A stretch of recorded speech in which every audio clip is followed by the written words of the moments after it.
नमस्कार, हमारे YouTube channel में आप सभी का स्वागत है।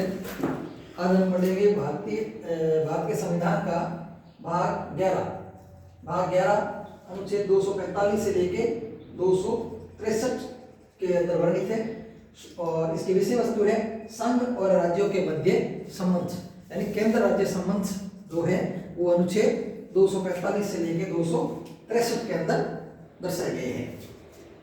अब इसमें कितने प्रकार के जो संबंध बताए गए हैं?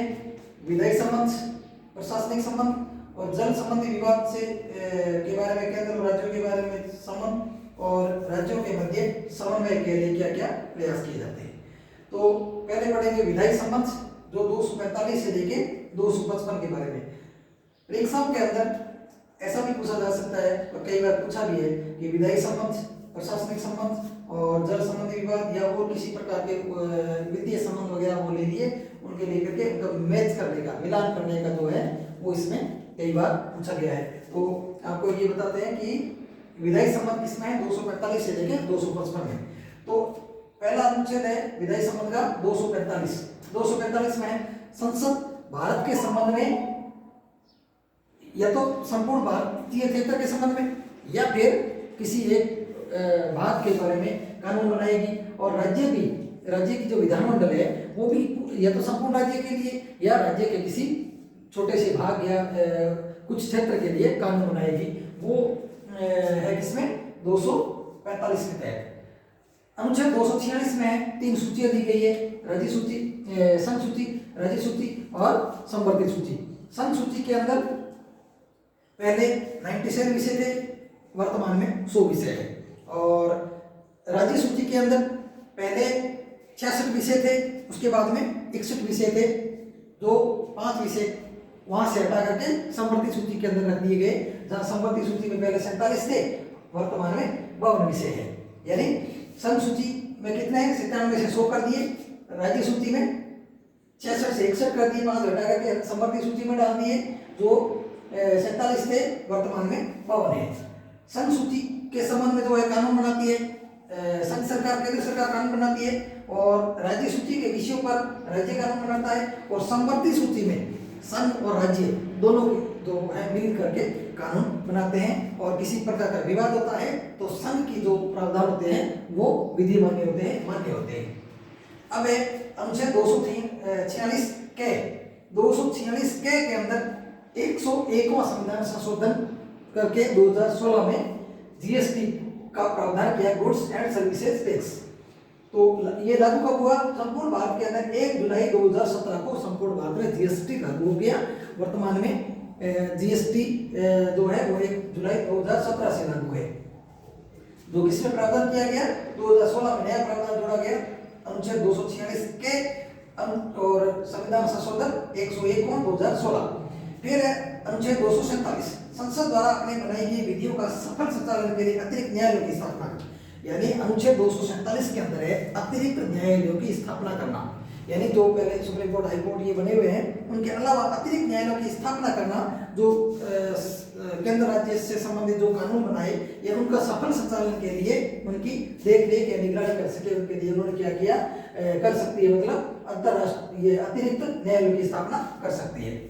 अब अनुच्छेद 248 अवशिष्ट शक्तियों का गठन। अवशिष्ट शक्तियां वो होती है जो संघ सूची, राज्य सूची और अवशिष्ट ये जो संवर्धित सूची है, इनसे हट करके या इनसे, इनके अंदर जो है प्रावधान है, उनसे अलग जो अवशिष्ट शक्तियां हैं, जो बची हुई शक्तियां हैं, उनके बारे में जो कानून बनाने की जो शक्तियां हैं वो अनुच्छेद 248 के तहत है। जैसे साइबर अपराध, साइबर क्राइम वगैरह, उनसे संबंधित ऑनलाइन जो सर्विसेज है उनके लिए इसरो है, डीआरडीओ है, एटॉमिक एनर्जी है, जो ये चीजें हैं उनके बारे में जो प्रावधान किए गए हैं वो अनुच्छेद 248 के अंदर किया गया है, अवशिष्ट शक्तियों के माध्यम से। फिर है अनुच्छेद 249 बिना इमरजेंसी के, यानी जब इमरजेंसी लगी नहीं हो, या यानी कि ऐसा कहें कि सामान्य कार्यकाल में या सामान्य समय में राज्यसभा अगर समझे, राज्यसभा जो है वो 2/3 यानी 2/3 बहुमत से जो विधेयक पारित करके, यानी 2/3 कैसे उपस्थित और मतदान देने वाले उनसे 2/3 सदस्यों के साइन करवा के उनके बहुमत पारित करके ऐसा कानून बना सकती है राज्य सूची के संबंध में जो आवश्यक समझे और राज्य संसद जो कानून बना सकती है वो है लगभग वो एक बार में जो बिना इमरजेंसी के, यानी कि जब इमरजेंसी नहीं लागू होती है तो राज्यसभा जो है 2/3 बहुमत से कानून पारित करके राज्य सूची के संबंध में, किस संबंध में, राज्य सूची के संबंध में या राज्य के प्रशासन से संबंध में जो कानून बनाती है वो 1 साल तक मान्य होता है और इनको 1-1 साल तक बढ़ा करके वो कितने टाइम तक बढ़ा सकती है, ये है सामान्य कार्यकाल के लिए। और उसके बाद में अनुच्छेद 250 के अंतर्गत जब इमरजेंसी लागू होती है तो भी किसी भी राज्य में सदन कानून बना सकती है, ये जो राज्य सूची के संबंध में संसद कानून बना सकती है, लेकिन वो कब तक लागू होगा, जब तक इमरजेंसी लागू है उसके संबंध में संसद विधि बना करके कानून बना सकती है। कब, जब इमरजेंसी लागू होती है तो राज्य प्रशासन से राज्य के संबंध में कानून बना सकती है, लेकिन वो लागू कब तक होगा, जब तक इमरजेंसी लागू है। वो कौन सा है, अनुच्छेद 250 के तहत। 251 के अंदर, अनुच्छेद 251 के अंदर क्या किया गया है कि 249 और 250 के तहत बनाए गए कानून इनको लांघते हुए या ऐसी विधि जो संसद की विधि के प्रतिकूल हो, अनुकूल नहीं हो, ऐसी विधियां जो है वो राज्य सरकार नहीं बना सकती। जो राज्य सरकारें हैं वो संसद के विरुद्ध कोई कानून नहीं बना सकती, या ऐसा कहे कि अनुच्छेद 249 और 50 के तहत बनाए गए कानूनों का उल्लंघन करे या संसद की विधि का उल्लंघन करे तो ऐसा कानून राज्य सरकारें नहीं बना सकती, या ऐसा कहें कि संसद के विरुद्ध कोई भी राज्य विधानमंडल कानून नहीं बना सकती। अब है अनुच्छेद 252, 2 या 2 से अधिक राज्यों की सहमति पर संसद राज्य सूची के विषय में विधि बनाने की शक्ति है, यानी 2 या 2 से अधिक राज्य मिल करके ये राज्य सरकार या संसद, राज्य सरकारें मिल करके संसद से ये अनुरोध करें कि राज्य से संबंध में, यानी आपस में या तो दोनों विवाद हो जाए तो उनसे संबंध में अगर कोई कानून बनाने के लिए राज्य सरकारें 2 या 2 से अधिक राज्य मिल करके कहते हैं तो संसद कानून बना सकती है, वो है अनुच्छेद 252 में। अब 253 में अंतर्राष्ट्रीय करारों और संधियों के संबंध में भारत सरकार के राज्य क्षेत्र या किसी भाग के लिए संसद कानून बना सकती है, यानी 253 में क्या है कि अंतर्राष्ट्रीय करारों और संधियों के संबंध में, यानी कि IR इंटरनेशनल रिलेशनशिप के बारे में भी संसद कानून बना सकती है, भारत के राज्य क्षेत्र से संबंधित या किसी भाग के संबंध में कानून बना सकती है, वो अनुच्छेद इसमें 253 में। अनुच्छेद 254 में राज्य की विधानमंडल संसद के विरुद्ध कोई विधि नहीं बना सकती। 254 में है कि राज्य की विधानमंडल है वो संसद के विरुद्ध किसी भी प्रकार का कानून नहीं बना सकती। अब 255 में जहां संसद राज्य विधानमंडल की किसी विधि पर राष्ट्रपति और राज्यपाल की पूरी अनुमति अपेक्षित करती है और उसने दे दी है तो संविधान में अगर वो प्रावधान नहीं भी दिए गए हैं तो उनको संविधान में दिया गया माना जाता है, यानी ऐसा कोई कानून बनाए जिसमें राज्य राष्ट्रपति की या फिर राज्यपाल की पूर्व अनुमति अपेक्षित समझता है, यानी कि जरूरी समझता है, और राज्यपाल या राष्ट्रपति ने इसकी अनुमति दे दी है तो उसको जो संसद है वो कानून बना सकती है, और उनको ऐसा नहीं माना जाता कि ये संविधान से परे है या संविधान के दायरे से बाहर है, क्योंकि इसमें राज्यपाल या राष्ट्रपति की पूर्व अनुमति दी गई है जो संसदीय नियमों के तहत या संविधान के अंतर्गत ही मानी जाती है संसद।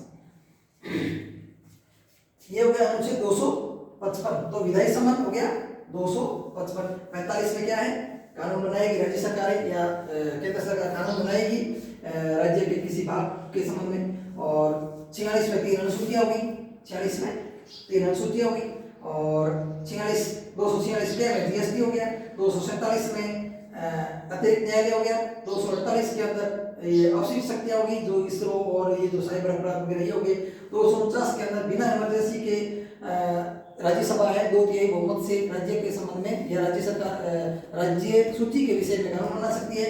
250 के अंदर इमरजेंसी के समय में भी ऐसी कानून बना सकती है जो बिना इमरजेंसी के 1 साल तक लागू होता था और इमरजेंसी के टाइम में सिर्फ इमरजेंसी खत्म होने तक ही लागू रहेगा। 251 में अनुच्छेद 250 और 49 के तहत बनाए गए कानून के विपरीत कोई भी राज्य सरकार कानून नहीं बना सकती। 252 में 2 या 2 से अधिक राज्य मिलकर के अगर कहें कि हमारे राज्य से संबंध में कोई विधि बना दो तो संसद विधि बना देगी। 253 में अंतर्राष्ट्रीय करारों और संधियों को मिला करके राज्य के संबंध में कानून बना सकती है संसद। और 254 के अंदर राज्य के विधानमंडल संसद के विरुद्ध किसी भी प्रकार की विधि नहीं बना सकती। और 255 के अंदर जहां संसद और राज्य विधानमंडल की किसी विधि पर राष्ट्रपति और राज्यपाल ने सहमति देती है तो उसको संविधान का उल्लंघन ये नहीं माना जाएगा, क्योंकि वो संविधान के दायरे में रहकर ही अनुमति देते हैं। अब आता है प्रशासनिक संबंध। प्रशासनिक संबंध है 256 से लेकर 261 तक। प्रशासनिक संबंध के अंदर 256 में है किसी भी राज्य की कार्यपालिका शक्ति का प्रयोग इस प्रकार करेगी कि संसद द्वारा बनाई गई विधियां अनुपालित होती रहेगी। यानी कोई भी राज्य सरकार की जो कार्यपालिका में कौन आते हैं, ये जो मंत्रिमंडल होती है, ये कार्यपालिका की सरकार होती है। जो सरकार जो संसद जो कानून बनाती है उनका पालन करने वाली जो कार्यकारी एजेंसी होती है उसको कार्यपालिका कहते हैं। तो कार्यपालिका इससे किसी भी प्रकार का ऐसा काम नहीं करेगी जो संसद द्वारा बनाई गई विधियों का पालन नहीं हो, यानी उनका पालन करना है तो करती है कार्यपालिका। फिर 256 के अंदर 256 में कुछ दिशाओं में राज्यों पर संघ का नियंत्रण, जैसे कई मामले ऐसे होते हैं जिस पर संघ का राज्यों पर नियंत्रण होता है, जो सैन्य मामले हो गए, रेलवे हो गया, ये जो पोस्ट ऑफिस हो गए, इस तरह के जो मामले होते हैं वो केंद्र सरकार के अंडर में होते हैं, लेकिन ये राज्यों में भी सेवाएं देते हैं। संसद 257 नियंत्रण हो गया। 257 के अंदर कुछ राज्यों में संघ राज्य का नियंत्रण, जैसे राष्ट्रीय और सैन्य मामले हो गए। और 2057 में 257 जो है ये संघ के सशस्त्र बलों का अन्य बलों के अभियोजन की राज्य सरकार की सहायता के लिए जो किए गए थे ये समाप्त कर दिया गया है। जो सशस्त्र बल है उनकी जो राज्य सरकारों से संबंध में जो प्रावधान थे वो समाप्त कर दिए गए हैं। तो 2057 में जो राष्ट्रीय हित का मामले हैं उन पर उनके माध्यम से संसद जो है वो राज्य सरकारों पर, केंद्र सरकार जो राज्य सरकारों पर नियंत्रण करती है। अब है अनुच्छेद 259 पहली सूची के भाग क्या क्या राज्य थे, ये आप कई बार पढ़ चुके हैं कि 7वें संविधान संशोधन 1956 द्वारा इनको हटा दिया गया है जो मुख्य श्रेणी के राज्य थे। अब है 260 अनुच्छेद 260 है भारत के बाहर के राज्यों के क्षेत्रों के संबंध में भी भारत सरकार का जो भाग नहीं है भारत का, उसके करार के संबंध में कार्यपालिका विधायी और तीनों प्रकार के नियम बना सकती है, कार्यपालिका विधायी और न्यायिक निर्णय। यानी जो क्षेत्र भारत सरकार या भारत भूमि में नहीं है, भारत के अंतर्गत नहीं आता, उनके संबंध में भी अंतर्राष्ट्रीय करारों और संधियों के माध्यम से नियम और कानून बना सकती है। लेकिन वहाँ की जो उनका जो अधिकार होते हैं या उनके जो प्रावधान होते हैं विदेशी राज्यों के, वो उसमें बाधित नहीं हो। यानी भारत के बाहर के राज्यों के संबंध में जो भारत का भाग नहीं है फिर भी करार और संधि करके कार्यपालिक विधायी और न्यायिक कार्यों का अपने ऊपर ले सकती है, लेकिन अंतर्राष्ट्रीय संबंधों को ध्यान में रखते हुए, IR यानी अंतर्राष्ट्रीय संबंधों को, इंटरनेशनल रिलेशनशिप को ध्यान में रखते हुए ये कानून बना सकती है भारत सरकार। अनुच्छेद 261 के तहत है भारत के राज्य क्षेत्र में संघ और प्रत्येक राज्य के सार्वजनिक कार्यों, अभिलेखों, न्यायिक कार्यों को पूरी मान्यता और विश्वास के साथ स्वीकारा गया है। यानी भारत सरकार में जितने भी ये सार्वजनिक जो चीजें हैं, सार्वजनिक कार्य हो गए और अभिलेख हो गए और न्यायिक कार्य हो गए, इनको संघ और राज्य दोनों एक बड़े ही विश्वास और एक अनुशासन के साथ में स्वीकार करते हैं कि हमें भारत सरकार या हमारी सरकार ने इन्होंने जो निर्णय लिया है। अब आता है अनुच्छेद 262, ये नदी जल संबंधी विवादों से संबंधित है। यानी 2 या 2 से अधिक राज्यों में जो जल विवाद होता है, पानी जो नदियों का पानी होता है, उनसे संबंधित जो विवाद होते हैं उनके लिए भी इन्होंने राज्य सरकार ने जो न्यायाधिकरण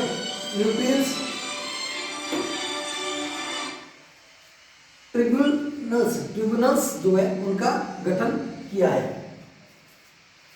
अंतर्राष्ट्रीय नदियों नालों के जल संबंधी विवादों का न्यायाधिकरण यानी ट्रिब्यूनल्स, 2 या 2 से अधिक राज्यों में कोई जल संबंधी विवाद होता है तो उसके लिए इन्होंने न्यायाधिकरण गठित किया है, कर सकती है केंद्र सरकार। अब अनुच्छेद 263 राज्यों के मध्य समन्वय, अंतर्राज्यीय परिषद का गठन करती है। यानी कि 2 या 2 से अधिक राज्यों के बीच में कोई विवाद हो जाता है उनको सुलटाने के लिए, उनको समाधान के लिए, उनके समाधान के लिए क्या है, उन्होंने ये संसद जो है वो अंतर्राज्यीय परिषद की स्थापना कर सकती है, किसमें अनुच्छेद 263 के तहत। तो इस प्रकार अनुच्छेद 245 से लेके 263 तक है वो केंद्र राज्य संबंध या संघ और राज्यों के मध्य जो संबंध है उनका वर्णन किया गया है। इसी के साथ ये भाग 11 समाप्त हो गया और आप ज़्यादा से ज़्यादा इनको प्रसारित करें, शेयर करें और पूरा पढ़ें। कहने का मतलब है इसको पूरा देखें, इनको याद करने का बहुत ही शॉर्ट में एक लाइन के अंदर मैंने बना के दे दिया है। 245, 46, 47 ये सब के सब क्रम में एक जगह लिख करके आप याद कर सकते हैं और आप इसका स्क्रीनशॉट भी ले सकते हैं। स्क्रीनशॉट ले करके एक केंद्र राज्य संबंध जो प्रावधान है ये सारे प्रावधान आप याद कर सकते हो। इसी के साथ धन्यवाद, नमस्कार।